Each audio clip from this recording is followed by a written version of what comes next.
last week, I was in Jamestown preaching at Breath of Heaven because Chris and Jessica's baby last Sunday was 6 days overdue. And so he called me on Saturday and said, hey, could you come preach here tomorrow? And I said, yeah, absolutely.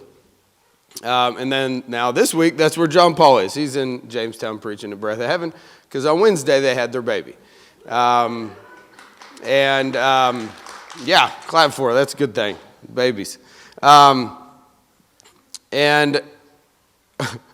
I didn't know, I didn't watch the service Sunday afternoon or anything. I went back and watched it Monday. But we got to life group, and Jason Thomas said something about that John Paul preached about not quitting. And Amanda went, no way. Because I went to Jamestown last Sunday and I preached about not quitting.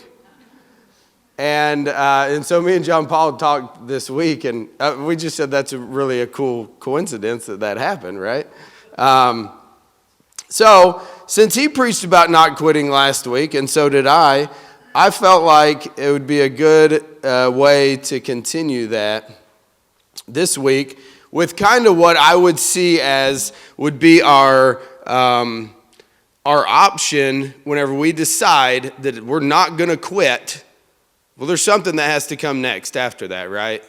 Like if I decide, no, I'm not going to quit, I'm going to keep doing something, what is that something that we have to continue to do? And so I just want to encourage you today that what we have to do is we have to continue fighting battles in a war that's already been won, right? Jesus already won the victory, but while we're here in this flesh on this earth, we have to fight battles that in this war that has already been victoriously won by Jesus on the cross. But we don't get the pleasure of sharing in that victory until we're not a part of this body anymore. And so we get to live this life with a couple of options, right? We can lay down and die, essentially, not necessarily physically, but spiritually and mentally and emotionally if we want to, and just drudge through life and make it from this day to the next until we're not here anymore. Or we can choose to not quit and to fight in those battles, okay? And so if I had something to call this, I would say the message would be to stay the mission, to stay the course. All right? Not quitting is one thing, but if you decide not to quit, you have to know what to do, right? You have to know what to do next. And so I'm going to read out of James 1. I'm going to read verses 12 through 16, and I'm going to read it out of the Passion Translation. So James 1, 12 through 16 says, if your faith remains strong, even while surrounded by life's difficulties, you will continue to experience the untold blessings of God. True happiness comes as you pass the test with faith and receive the victorious crown of life promised to every lover of God. When you are tempted, don't ever say, God is tempting me. For God is incapable of being tempted by evil, and he is never the source of temptation. Instead, it's each person's own desires and thoughts that drag them into evil and lure them away into darkness. Evil desires give birth to evil actions. I'm going to say that again. Evil desires give birth to evil actions. Even when sin is fully mature, it can murder you. So my friends, don't be fooled by your own desires. I believe that every person in here, I and every one of you, has a specific purpose God has called each one of us to fulfill in our lives, right? I can't fulfill your purpose and you can't fulfill my purpose. But we can each decide to not fulfill our own purpose, correct? I decide if I fulfill my purpose or not. You decide if you fulfill yours. So fulfilling that purpose, the first step is deciding to actually do it, to not quit, to not lay down, to not let all of the pressure that this life puts on us, the disappointment that we experience, the failures that we go through, to not discourage us from quitting. The purpose of those, I truly believe, is to empower us to continue fighting and moving forward, right? The easy thing, the most common thing to do is to quit and to lay down in this world. That's super easy, super common. Anybody can do that, right? If I said, raise your hand if you've decided at some point in your life when things got hard you were going to quit, everybody's hand would go up. But if I said, honestly, be honest with yourself, be honest with God, and say that any opportunity you had to fight and continue moving forward, raise your hand, hardly any of us would raise our hands, because I've not taken every opportunity to fight for what is good and right and what I know God's telling me to fight for. I've quit plenty of times on things that I should have fought for, on things that I should have continued moving forward in. And so I want us to be encouraged today to continue to fight and to know that the outcome of those things that we fight might not look like successes in the world's eyes. Okay? The things that we contend for might not look like successes in the world's eyes.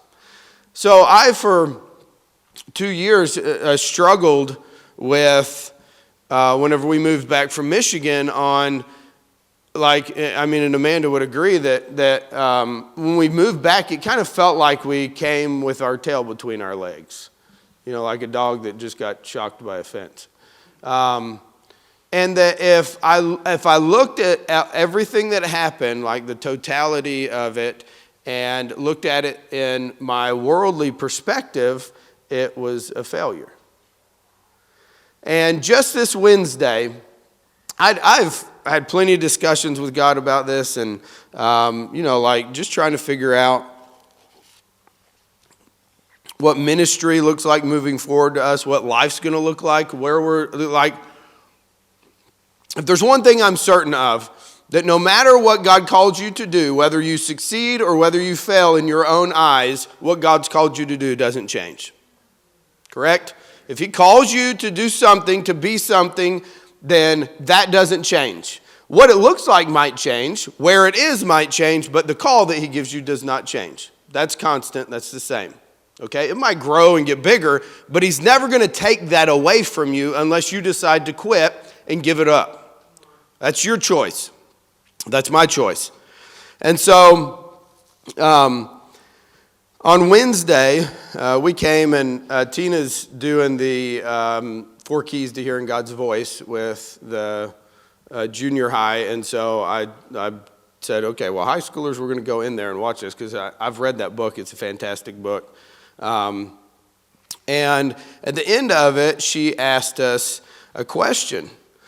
And so I'm going to read you what I wrote down, this kind of conversation that I had with God for 3 or 4 or 5 minutes, however long it was. But all she asked was, Jesus, what do you want to say to me tonight? Which I think is a fantastic question to ask God. What do you want to say to me? And I'm going to do this as well as I can. But he just asked me a question. He said, what is holding you back from stepping into the fullness of the promises I have given you? That's a pretty strong question. And so I just said fear, not wanting to fail, not wanting to be rejected. And he said, why do you care what anyone thinks or says? I said, I shouldn't, but I don't want to step into something and not succeed. And he said, who judges success and failures? Well, I want to ask you, in your life, who judges success and failures? I do. Right? Would anybody in here answer that a different way? You judge your successes and failures, correct? I judge my successes and failures. Very strongly and quickly, he said, wrong. I do. If I call you to do something and it does not work out, I have not changed and the call has not changed. And the call that I have given you has not changed either. And then he said, which is more important, success or obedience? Of course, obedience.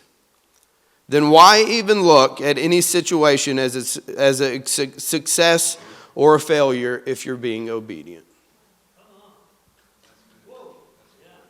I said I shouldn't. I should just move from one act of obedience to the next and not even worry about the outcome. Then he said, when are you going to start living that way?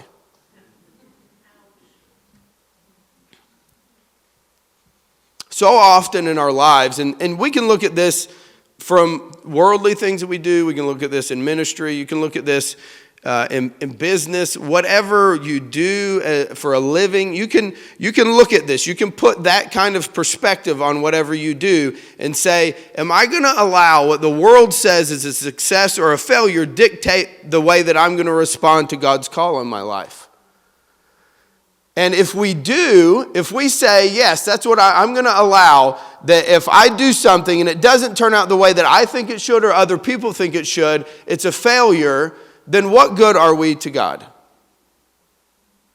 Because most of the time, things that God asks us to do never succeed the way or in the path that we think or that the world would think that it should, correct?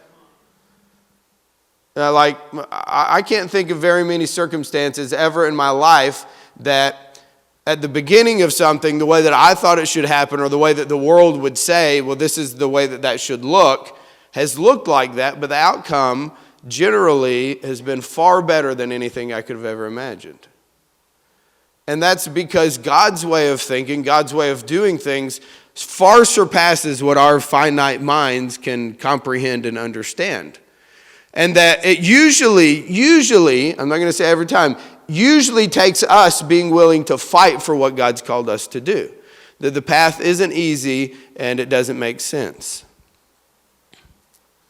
I think allowing God to dictate our futures and what they look like takes us having this just resolve, this attitude of more than not quitting, of wanting and willing to fight for the things that God tells us to do.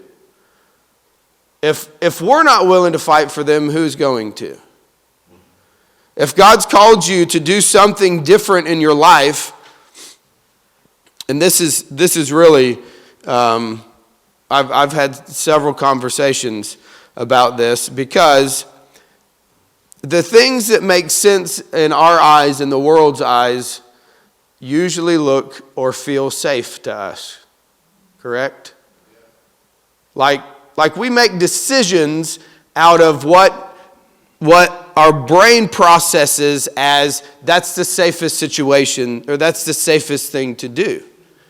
And in the kingdom realm, God doesn't operate that way. He doesn't say, yeah, I want you to go that way because it's the safest thing to do. No, he says, I want you to go that way so that I can be your safety no matter what it looks like.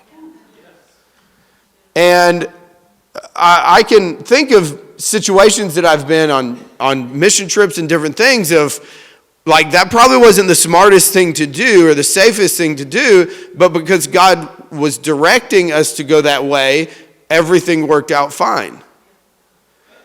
And the problem with that is taking the safe route in our eyes sometimes is the most dangerous thing for us to do.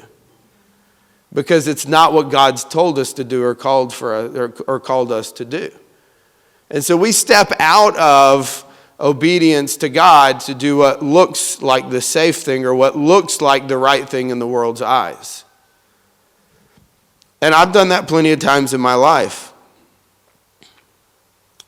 The thing is that it takes, you know what, if I know that God's called Dino to do something specific, I believe it's also on me to encourage Dino in that thing that God's called him to do. Like, it's not up to him on his own to do that. It's up to me and it's up to us to make sure that the success, I'm going to put that in quotations, of whatever we're called to do has to do with the people that we're around as well. And I think so often in our lives, we're so afraid to share the things that God's called us to do with other people because we think they're going to think we're crazy or that we shouldn't do it. Right? I know most of the things that I've done in my life, I have been a little bit hesitant of sharing with certain people because I feel like I know what the response is going to be. Even though I know God's telling me to do something. Part of that is overcoming that fear of who cares what other people say or think, and just being obedient is the most important thing for us to do.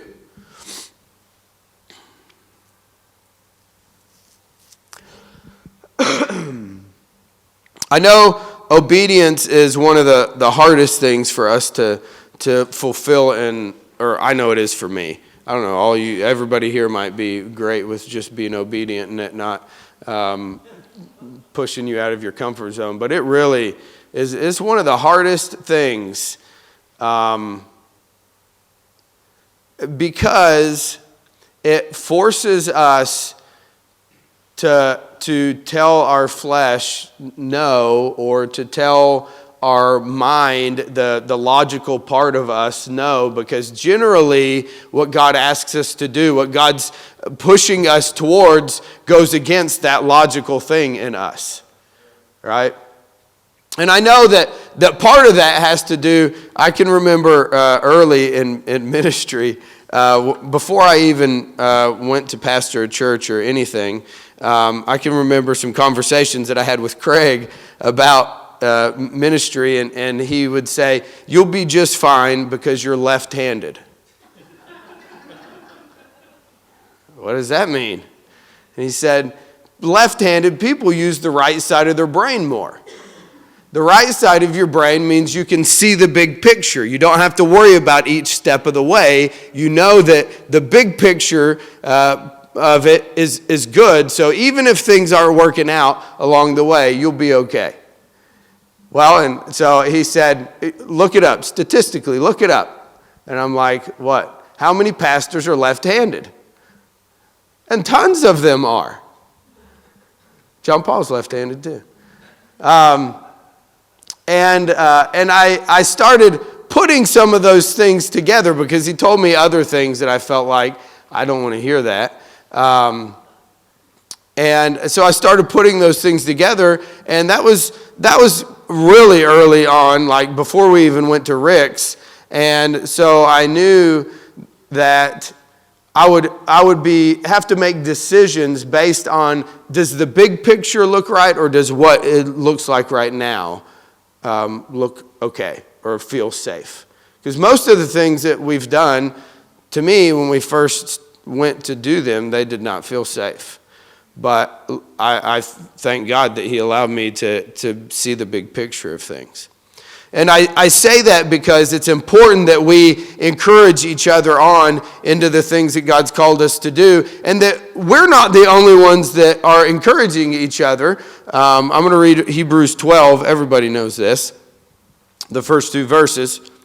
As for us, we have all of these great witnesses who encircle us like clouds, so we must let go of every wound that has pierced us and the sin we easily fall into. Then we will be able to run life's marathon race with passion and determination, for the path has been already marked out before us. We look away from the natural realm and we focus our attention and expectation onto Jesus, who birthed faith within us and who leads us forward into faith's perfection.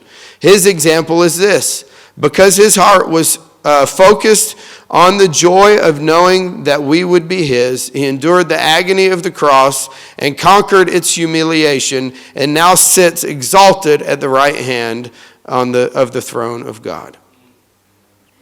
And so that, like, I often think of that, of like I feel like I'm doing this alone, or like I don't know what I'm doing. And I know that there's this cloud of witnesses that have went before us that's up there cheering us on, saying, like, don't stop fighting. Keep moving. Keep going. Don't stop. And for me, it's often Pastor Craig's voice that I hear of, keep going, Michael. You can do this. You know that you're called to do this. I encouraged you so often that you were called to do this. Don't quit. And it was no coincidence that this morning we sung Christ Be Magnified, because I'll never forget the first time I heard that song. It was probably 2 weeks, or maybe 2 or 3 weeks after Craig passed away. I wasn't planning on talking about any of this, but after he passed away, I'd left Tina's house. I was up there doing something for her. I left her house, and as I'm coming down the hill, I heard that song. And by the time I got to the bottom of the hill, I was just crying like crazy, because I felt like if there would have been a song that I could have heard Craig singing, that would have been the song. Because for me, on the outside looking in, that was what his life represented, was in anything that happened, all that I want is for Christ to be magnified.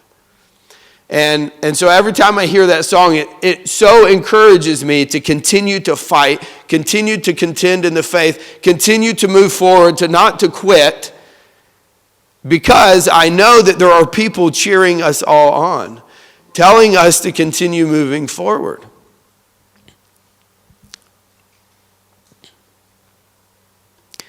And then in that, after this kind of conversation I had with God, and I put this in the context for me of ministry, because that's what God's called me to. But you could put this in the context of anything. Why do we judge success and failure? And why do we judge it as success and failure? As I was thinking of that, I just started thinking and reading some of the stuff that I was reading, and I thought, man, if you just put the story of Jesus in front of somebody that had never heard of him before, knew nothing about him, and said, would you say that this man's life, and we'll say his ministry, if you wanted to call it a endeavor, whatever you want to call it for somebody like that, would you say that it was a success? What do you think people would say? Absolutely not. It lasted for 3 years and he died because of it. In the world's eyes, what Jesus did wasn't a success. In that time, people looked at him and said, this guy's crazy. He's willing to die to do what he's been doing. 2,000 years down the road, we understand it. But in that time, people didn't get it. But all he did was fulfill what God told him to do. And it didn't, it wasn't this huge lasting thing at the time. It has lasted for 2,000 years because of the impact he had on the people at the time that he was doing it. And so we don't understand in 100 years the impact that we have on the people that we encounter on a daily basis now.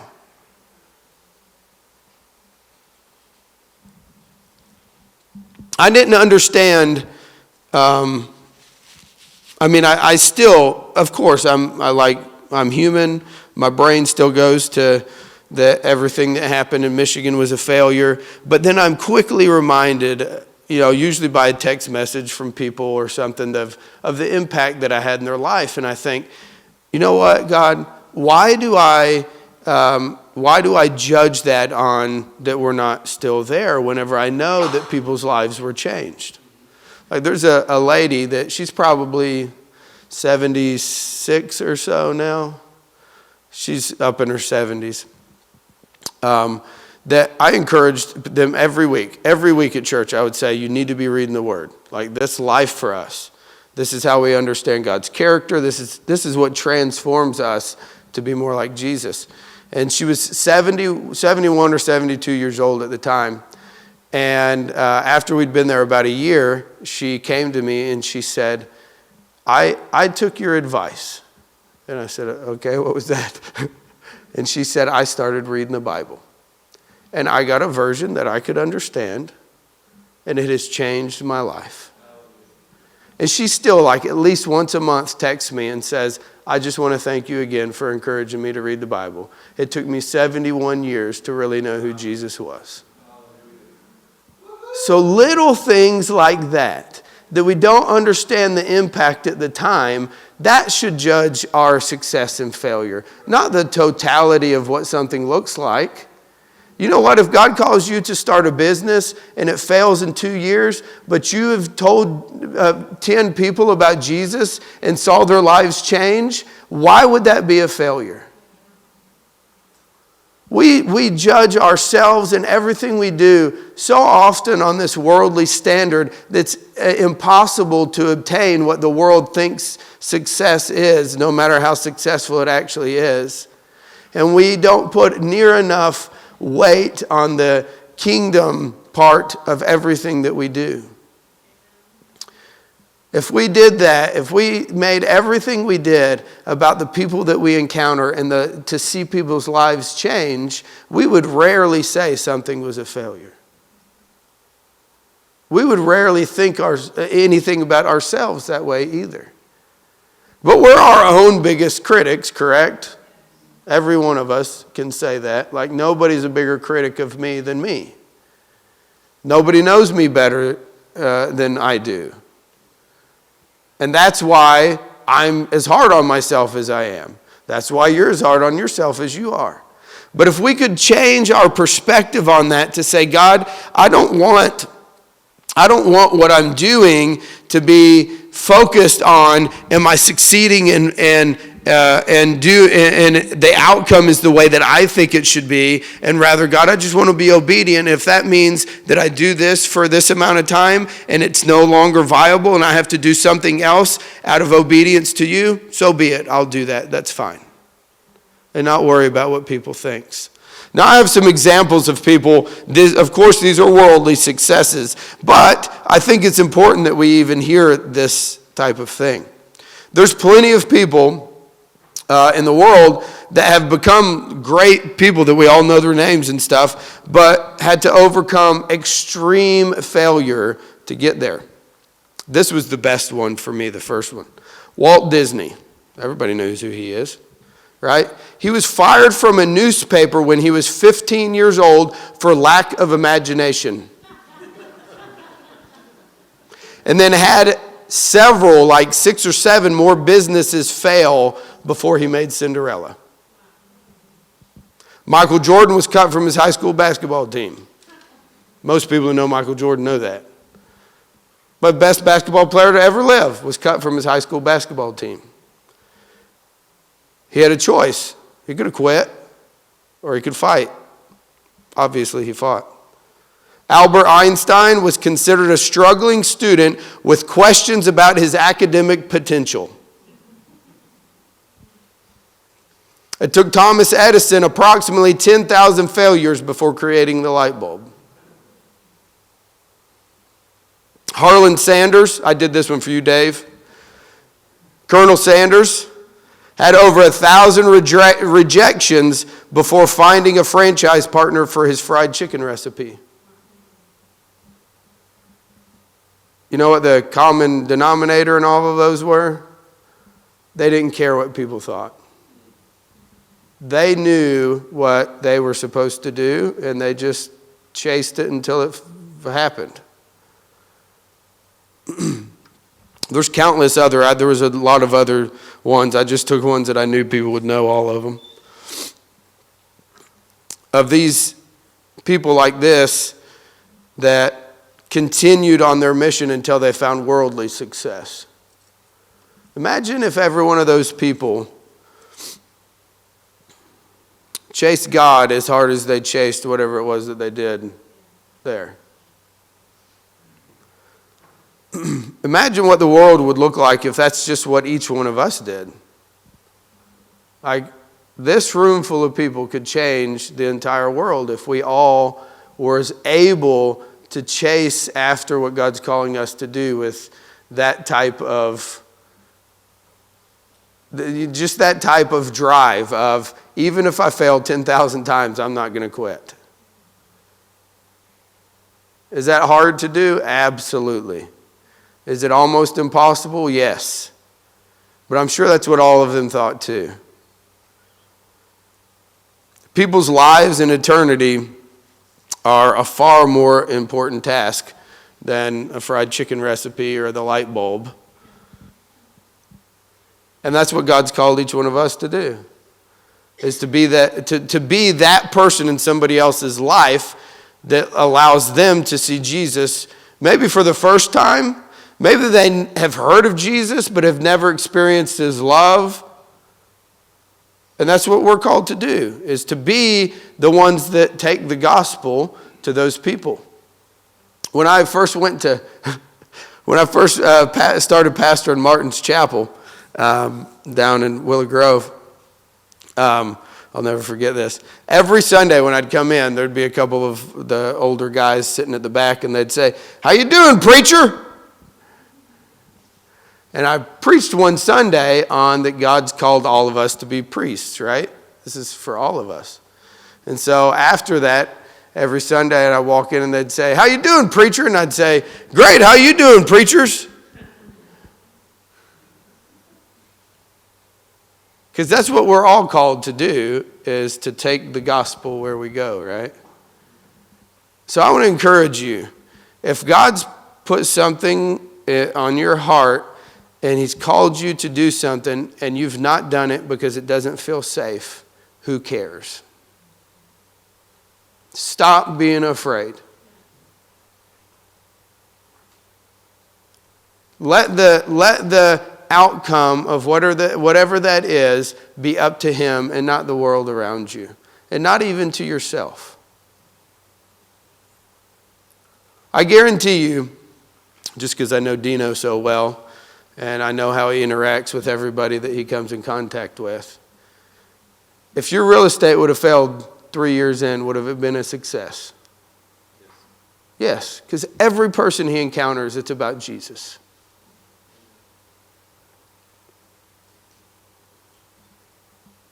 So I just want to encourage you, because I know there's people in here that you wonder why you're doing what you're doing, or God's given you something that you have a desire to do, or that you feel like he's calling you to, and you're too afraid to do it because you don't know if it'll succeed. Let him decide if it succeeds or not. I'm in the same boat right now. I've fought something for 2 years to do something that's safe. But I decided I don't care if it's what's safe or not. I'm tired of fighting against something just for the fact of feeling safe. So I just want to encourage you to continue to fight, continue to move forward. You first have to decide not to quit. But after you decide that, decide to fight.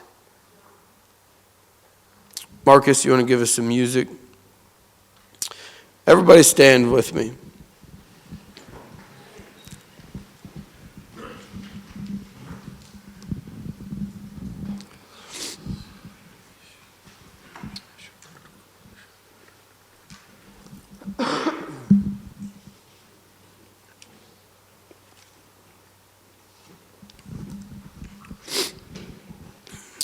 Lord, I just thank you. I thank you that inside of each one of us in this room is a warrior spirit. It's that same spirit, Lord, that allowed David to defeat Goliath. The same spirit that let Shadrach, Meshach, and Abednego go in the fire, knowing that you were going to protect them. Lord, I just pray right now that you would unleash that spirit inside of us that I feel like in so many people it is locked up, that is taken captive. And Jesus, I just pray that you set it free right now. For us to be able to be the people that you've called us to be, unafraid of failing in the world's eyes, God. That we would run after you, that we would want obedience over success,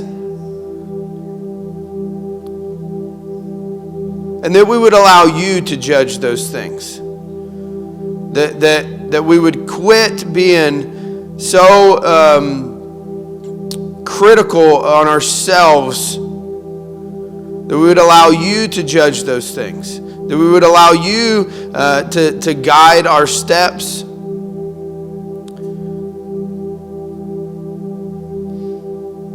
Lord, and that our greatest thing that we can do in this life is impact people's lives for your kingdom, God. That's what our lives should be about. That's what our desires should be about, God.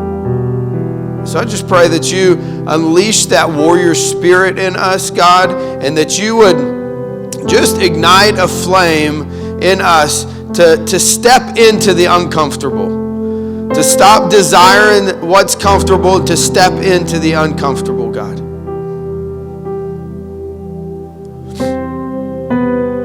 So I just want to open the altar. If you need prayer, if you want that warrior spirit to be unleashed in you, to want to fight, to not want to lay down, to not want to care about what the world says or what you even think, just to follow Jesus with everything you've got. The altar's open.